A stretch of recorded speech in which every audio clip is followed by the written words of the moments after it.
ಅವಾಗಿಂದ ನಾನು ಅದ್ರ ಬಗ್ಗೆ ಹೇಳ್ತಿದ್ದೆ, ಏನಕ್ಕೆ ಮಹಿಳೆಯರಿಗೆ ಗೌರವ ಕೊಡಬೇಕು, ತುಂಬ ಪ್ರಾಮುಖ್ಯತೆ. ಎಸ್, ಅದೇ ಸತ್ಯ ಆ್ಯಕ್ಚುಲಿ. ನಾವು ಯಾಕಂದರೆ ನಾವು ಭಗವದ್ಗೀತೆ ಆಗಲಿ, ಒಂದು ಮಹಾಭಾರತದಲ್ಲಿ ನೋಡೋದಾಗಲಿ, ಅದರಲ್ಲೆಲ್ಲ ಗೊತ್ತಾಗುತ್ತೆ. ಭಗವದ್ಗೀತೆ, ಮಹಾಭಾರತ ಮತ್ತು ರಾಮಾಯಣದಲ್ಲೆಲ್ಲ ಗೊತ್ತಾಗುತ್ತೆ ಯಾವ ಥರ ಒಂದು ಮಹಿಳೆಯರಿಗೆ ನಾವು ಗೌರವ ಕೊಡಬೇಕು. ಒಂದು ಏನೇ ಆಗಲಿ, ಒಂದು ಟ್ರಸ್ಟ್ ಅನ್ನೋದು ಎಲ್ಲ ಗೊತ್ತಾಗುತ್ತೆ. ಈ ಟ್ರಸ್ಟ್ ಅನ್ನೋದು ನನಗೆ ತುಂಬ ಒಂದು ಜೀವನದಲ್ಲಿ ಹೆಂಗಾಗ್ಬಿಟ್ಟಿದೆ ಅಂದರೆ, ಒಂದು ಪಕ್ಷ ನಾನು ಸತ್ರು ಪರವಾಗಿಲ್ಲ, ಆ ಟ್ರಸ್ಟ್ ಅನ್ನೋದು ನನ್ನಲ್ಲಿರೋದು ಸಾಯಲ್ಲ ಅಂತ ಅನಿಸುತ್ತೆ. ಮೋಸ್ಟ್ಲಿ ಯಾಕೆ ಈ ಮಾತು ಹೇಳ್ತಾ ಇದ್ದೀನಿ ಅಂತ ಅಂದರೆ, ಜೀವನದಲ್ಲಿ ಇದು ನನಗೆ ಒಂದು ನಡೆದಿರೋ ಘಟನೆ. ಆ್ಯಕ್ಚುಲಿ ನನ್ನ ಜೀವನದಲ್ಲಿ ನಾನು ಈ ಥರ ಒಂದು ಚೇಂಜ್ ಆಗಿರೋದು ಕಾರಣ ನನ್ನ ಲೈಫಲ್ಲಿ ನಾನು ಆ್ಯಕ್ಚುಲಿ ತಿಳ್ಕೊಂಡಿದ್ದು ಒಂದು ಒಳ್ಳೆ ಪಾಠ. ನಾನು ತುಂಬ ಥ್ಯಾಂಕ್ಸ್ ಅಂತ ಹೇಳೋಕ್ಕೆ ಇಷ್ಟಪಡ್ತೀನಿ. ಆ್ಯಕ್ಚುಲಿ ನಾನು ತುಂಬ ಎಲ್ಲರನ್ನೂ ನಂಬ್ತಿದ್ದೆ. ಅಂದರೆ ಎಲ್ಲರನ್ನೂ ನಂಬ್ತಿದ್ದೆ ಅನ್ನೋದಕ್ಕಿಂತ ನನ್ನ ಜೊತೆಯಲ್ಲಿ ಇರ್ತಾರಲ್ಲ, ಅಂದರೆ ನನ್ನ ಸ್ನೇಹಿತರನ್ನ ನಾನು ತುಂಬ ನಂಬ್ತಿದ್ದೆ. ಅಂದರೆ ತುಂಬ ಪ್ರಾಮುಖ್ಯತೆ ಕೊಡ್ತಿದ್ದೆ, ತುಂಬ ನಂಬಿಕೆಯಸ್ಥನಾಗಿದ್ದೆ, ಮೋಸ ಮಾಡ್ತಾ ಇರಲಿಲ್ಲ, ಸುಳ್ಳು ಹೇಳ್ತಾ ಇರಲಿಲ್ಲ. ಬಟ್ ಈ ಕಡೆ ಹೆಂಗಾಗ್ಬಿಟ್ಟಿತ್ತು ಅಂದರೆ, ನಮ್ಮ ಫ್ಯಾಮಿಲಿಗೆ, ನಮ್ಮ ಅಪ್ಪ ಅಮ್ಮಂಗೆ, ಅಕ್ಕ ಅಣ್ಣ ಯಾರೇ ಇರಲಿ, ಅವರೆಲ್ಲರಿಗೂ ನಾನು ಸುಳ್ಳು ಹೇಳ್ತಿದ್ದೆ, ಮೋಸ ಮಾಡ್ತಿದ್ದೆ, ನಂಬಿಕೆ ಉಳಿಸ್ಕೊಳಕ್ಕಾಗ್ತಾ ಇರಲಿಲ್ಲ. ಸೊ ಒಂದು ಟೈಮಲ್ಲಿ ಏನಾಗುತ್ತೆ ಅಂದರೆ, ತುಂಬ ಯಾರು ನಮ್ಮ ಜೀವನದಲ್ಲಿ ಸುಮ್ಮನೆ ಯಾರೂ ಬರಲ್ಲ, ದೇವರೇ ಎಲ್ಲ ಬರೆದಿರ್ತಾನಂತೆ. ಇಂಥವ್ರು ಬಂದರೆ ಗೊತ್ತಾಗುತ್ತೆ ಏನು ಪಾಠ ನಾವು ತಿಳ್ಕೊತೀವಿ. ಪ್ರತಿಯೊಂದು ಜೀವನದಲ್ಲೂ ಅಷ್ಟೇ, ಪ್ರತಿಯೊಂದು ವ್ಯಕ್ತಿಗಳಲ್ಲೂ ಅಷ್ಟೇ, ಒಬ್ಬರೊಬ್ಬರು ಬರ್ತಾ ಇರ್ತಾರೆ. ಸುಮ್ಮನೆ ಯಾರೂ ಬರಲ್ಲ ಆ್ಯಕ್ಚುಲಿ, ಒಂದೊಂದು ಪಾಠ ಕಲಿಸ್ಬಿಟ್ಟು ಹೋಗ್ತಾರೆ. ಬಟ್ ಇದೊಂದು ಲೈಫ್ ಪಾಠ ಅಂತ ನಂಗೆ ತುಂಬ ಚೆನ್ನಾಗಿ ತಿಳ್ಕೊಬಿಟ್ಟೆ ನಾನು ಆ್ಯಕ್ಚುಲಿ.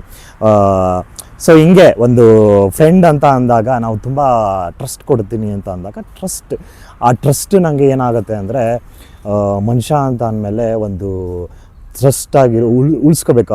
ಫ್ರೆಂಡ್ಶಿಪ್ ಅಂದಮೇಲೆ ಒಂದು ನಿಷ್ಠೆ ಆಗಿರಬೇಕು, ಒಂದು ಟ್ರಸ್ಟ್ ಆಗಿರಬೇಕು.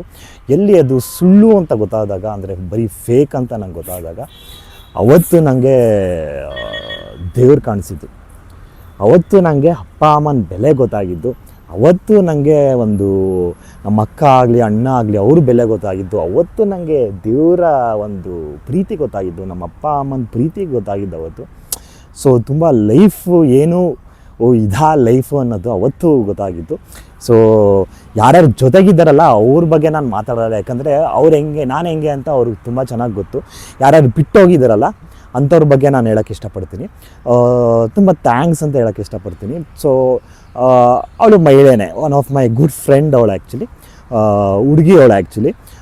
ಸೊ ನೋಡಿ, ಅದನ್ನೇ ಈಗ ಮಹಿಳೆ ಅಂತ ಅಂದಮೇಲೆ ಅದೊಂದು ಶಕ್ತಿ, ಆ ಒಂದು ಶಕ್ತಿ ಇದ್ದೇ ಇರುತ್ತೆ, ಆ ಒಂದು ಪವರ್ ಇದ್ದೇ ಇರುತ್ತೆ. ನನ್ನ ಬಗ್ಗೆ ಹೇಳ್ತಿದ್ನಲ್ಲ, ಫ್ರೆಂಡ್ ಪಾಪ ಎಲ್ಲೇ ಇರಲಿ, ಯಾರೇ ಇರಲಿ, ಚೆನ್ನಾಗಿರಲಿ ಅಂತಲೇ ನಾನು ದೇವ್ರ ಹತ್ರ ಕೇಳ್ಕೊಳ್ಳೋದು. ಯಾರೇ ಇರಲಿ, ಜೊತೆಗಿರೋರು ಅಷ್ಟೇ, ಬಿಟ್ಟೋದವರು ಅಷ್ಟೇ, ಎಲ್ಲರಿಗೂ ಚೆನ್ನಾಗಿಡ್ಸಪ್ಪ ಅಂತಲೇ ನಾನು ಕೇಳ್ಕೊಳ್ಳೋದು. ಸೊ ಇವತ್ತು ಏನು ಅಂತ ಅಂದರೆ, ನಾನು ಅವಾಗಿಂದ ನಾನು ಹೇಳ್ತಿದ್ದೆ, ಒಂದು ನಾವು ಮಹಿಳೆಯರಿಗೆ ಗೌರವ ಕೊಡಬೇಕು. ಯಾಕೆ ಈ ಮಾತು ಹೇಳ್ತಾ ಇರ್ತೀನಿ ಅಂದರೆ, ನಾವು ನೋಡ್ಬೋದು ಈ ರಾಮಾಯಣದ ಆಗಿರಲಿ, ಮಹಾಭಾರತ ಆಗಿರಲಿ, ಭಗವದ್ಗೀತೆ ಆಗಿರಲಿ, ಇನ್ನೂ ಬರುತ್ತೆ ವೇದಗಳು, ಮಹಾಸ್ಮೃತಿ, ಋಗ್ವೇದ, ಅಧರ್ವೇದ ಎಲ್ಲ ಬರುತ್ತೆ. ಅದರಲ್ಲೆಲ್ಲ ನೋಡೋದು ಗೊತ್ತಾಗುತ್ತೆ ನಿಮಗೆ, ಮಹಿಳೆಗೆ ಯಾವ ಥರ ಗೌರವ ಕೊಡಬೇಕು ಅನ್ನೋದು ಗೊತ್ತಾಗುತ್ತೆ. ಏನಕ್ಕೆ ಮಾತು ಹೇಳ್ತಿರ್ತೀನಿ ಅಂದರೆ, ನಾವು ಫಸ್ಟ್ ಆಫ್ ಆಲು ಯಾರೇ ಆಗಲಿ, ನಾನೇನು ದೊಡ್ಡ ಸಾಚ್ವಂತ ಅಂತಲ್ಲ, ಎಲ್ಲರೂ ತಪ್ಪು ಮಾಡೇ ಮಾಡಿರ್ತಾರೆ, ಎಲ್ಲರೂ ಬೇರೆ ದೃಷ್ಟಿಲಿ ನೋಡಿರ್ತಾರೆ.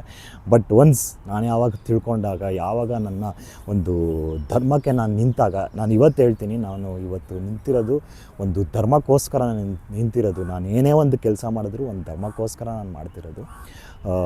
ಸೊ ಅವತ್ತು ನಾನು ತಿಳ್ಕೊಂಡಿದ್ದ ಪಾಠ ಏನು ಅಂತ ಅಂದರೆ, ಮೊದಲನೇದಾಗಿ ನಮ್ಮ ತಂದೆ ತಾಯಿನ ಗೌರವಿಸ್ಬೇಕು, ದೇವ್ರನ್ನ ನಂಬಬೇಕು, ಹೆಣ್ಮಕ್ಳಿಗೆ ಗೌರವ ಕೊಡಬೇಕು. ಏನಕ್ಕೆ ಅಂದರೆ, ನಾವು ನೋಡೋ ದೃಷ್ಟಿ ಇದೆಯಲ್ಲ, ಆ ದೃಷ್ಟಿನ ಫಸ್ಟ್ ಚೇಂಜ್ ಮಾಡ್ಕೋಬೇಕು. ಇವಾಗ ನಮ್ಮ ಮನೆಯಲ್ಲಿ ನಮ್ಮಮ್ಮ ಆಗಲಿ, ಅಕ್ಕ ಆಗಲಿ, ತಂಗಿ ಆಗಲಿ, ಯಾರ್ಯಾರು ಇರ್ತಾರಲ್ಲ ಅವ್ರನ್ನ ನಾವು ಹೆಂಗೆ ಒಳ್ಳೆ ದೃಷ್ಟಿಲಿ ನೋಡ್ತೀವೋ, ಬೇರೆ ಹೆಣ್ಮಕ್ಳುಗಳನ್ನ, ಬೇರೆ ಮಹಿಳೆಗಳನ್ನ ಅದೇ ದೃಷ್ಟಿಲಿ ನಾವು ನೋಡಬೇಕು, ಒಳ್ಳೆ ದೃಷ್ಟಿಲಿ ನೋಡಬೇಕು. ಅಲ್ಲ, ಆಸೆ ನಾವು ಎಲ್ಲಿ ತೋರಿಸ್ಬೇಕು ಅಂದರೆ, ನಾವು ಮಾಡೋ ಕೆಲಸದಲ್ಲಿ ಆಸೆ ತೋರಿಸ್ಬೇಕು. ನಾವು ಇವತ್ತು ಇಡ್ತೀವೋ ಬಿಡ್ತೀವೋ ಗೊತ್ತಿಲ್ಲ.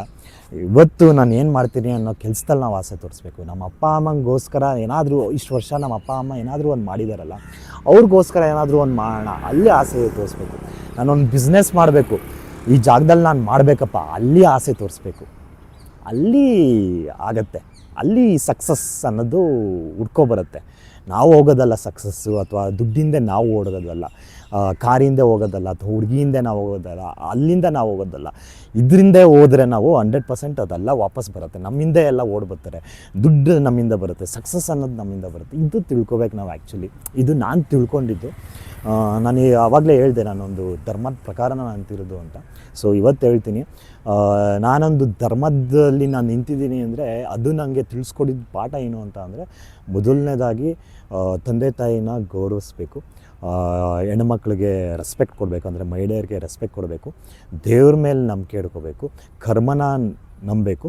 ಒಂದು ಒಳ್ಳೆ ಜೀವನ ಇದೆ, ಯಾವ ಥರ ಕರ್ಕೊಂಡು ಹೋಗುತ್ತೋ ಒಂದು ಲೈಫ್ನ ನಾವು ಒಂದು ಒಳ್ಳೆ ಜೀವನದಲ್ಲಿ ನಾವು ನಡ್ಕೊಂಡು ಹೋಗಬೇಕು ಅನ್ನೋದು ತಿಳಿಸ್ಕೊಟ್ಟಿದ್ದು. ಸೊ ಈ ಮಾತನ್ನ ನಾನು ಹೇಳೋಕ್ಕೆ ಇಷ್ಟಪಡ್ತೀನಿ.